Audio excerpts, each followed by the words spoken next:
भाजपचे दोन मोठे नेते आज शक्ती प्रदर्शन करत आपला उमेदवारी अर्ज दाखल करणार आहेत। जालन्यामध्ये केंद्रीय मंत्री रावसाहेब दानवे आज उमेदवारी अर्ज भरतील, तर बीडमध्ये पंकजा मुंडे या देखील आज शक्ती प्रदर्शन करत आपला उमेदवारी अर्ज दाखल करणार आहेत। जालन्यामधील महाविकास आघाडीचे कल्याण काळे हे देखील आपला उमेदवारी आज भरतील, तर जळगावमध्ये महाविकास आघाडीचे करण पवार देखील आपला उमेदवारी अर्ज आज दाखल करणार आहेत।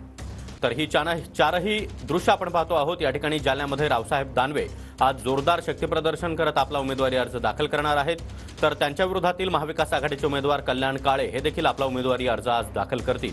तर तिकडे बीडमध्ये पंकजा मुंडे यांचं देखील शक्ती प्रदर्शन असणार आहे। परळी ते बीड अशी बाईक रॅली देखील आयोजित करण्यात आली आहे, त्या देखील आपला उमेदवारी अर्ज आज दाखल करणार आहेत। तर जळगाव महाविकास आघाडीचे उमेदवार करण पवार हे देखील आपला उमेदवारी अर्ज आज दाखल करणार आहेत।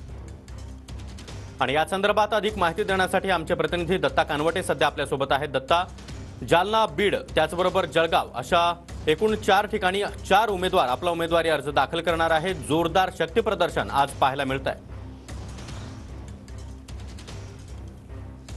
नक्कीच सागर, मराठवाड्यातल्या 3 जिल्ह्यांमध्ये आज मोठे नेते जे आहेत ते आपला उमेदवारी अर्ज भरणार आहेत। छत्रपती संभाजीनगर, जालना आणि बीड या ठिकाणी हे उमेदवारी अर्ज दाखल केले जाणार आहेत। बीडमध्ये पंकजा मुंडे या भारतीय जनता पार्टीच्या वतीनं आज दुपारी 2 वाजण्याच्या सुमारास आपला उमेदवारी अर्ज दाखल करणार आहेत आणि त्यानंतर डॉक्टर बाबासाहेब आंबेडकर पुतळ्यापासून सभा मैदानापर्यंत त्यांची मोठी रॅली निघणार आहे, त्यासुद्धा शक्ती प्रदर्शन करणार आहेत। दुसऱ्या बाजूला जालन्यामध्ये 2 तुल्यबळ उमेदवार आपापली उमेदवारी अर्ज आज दाखल करणार आहेत। त्यामध्ये रावसाहेब दानवे आहेत। रावसाहेब दानवे हे मामा चौकातून स्टेडियमपर्यंत रॅली काढत शक्ती प्रदर्शन करून त्या ठिकाणी आपला उमेदवारी अर्ज भरणार आहेत। तर कल्याण काळे आहेत काँग्रेसचे उमेदवार, ते सुद्धा मोंढा नाक्यापासून रॅली काढत शक्ती प्रदर्शन करून आपला उमेदवारी अर्ज दाखल करणार आहेत। आणि चौथा उमेदवार म्हणजे छत्रपती संभाजीनगरचे एमआयएमचे उमेदवार आहेत इम्तियाज जलील, हे सुद्धा भडकल गेट इथल्या डॉक्टर बाबासाहेब आंबेडकरांच्या पुतळ्यांपासून जिल्हाधिकारी कार्यालयापर्यंत रॅली काढत आपला उमेदवारी अर्ज दाखल करणार आहेत। आणि हे 4ही उमेदवार आपला आज या ठिकाणी उमेदवारी अर्ज दाखल करणार आहेत। तर जळगावमध्ये सुद्धा आज त्या ठिकाणचे उमेदवार उमेदवारी अर्ज दाखल करणार आहेत। जर दुसऱ्या बाजूला बघितलं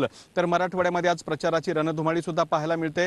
शिवसेनेचे उवाटाचे नेते आहेत उद्धव बाळासाहेब ठाकरे यांच्या सुद्धा 2 आज मराठवाड्यात सभा होतात, त्याचबरोबर मुख्यमंत्री एकनाथ शिंदे यांच्या सुद्धा सभा होतात। त्यामुळे एका बाजूला प्रचारामुळे सुद्धा वातावरण ढवळून निघाले, तर दुसऱ्या बाजूला उमेदवारी अर्ज सुद्धा दाखल केले जाणार आहेत। नक्कीच गजानन, या शक्ती प्रदर्शनाकडे आपलं लक्ष असणार आहे। धन्यवाद या माहिती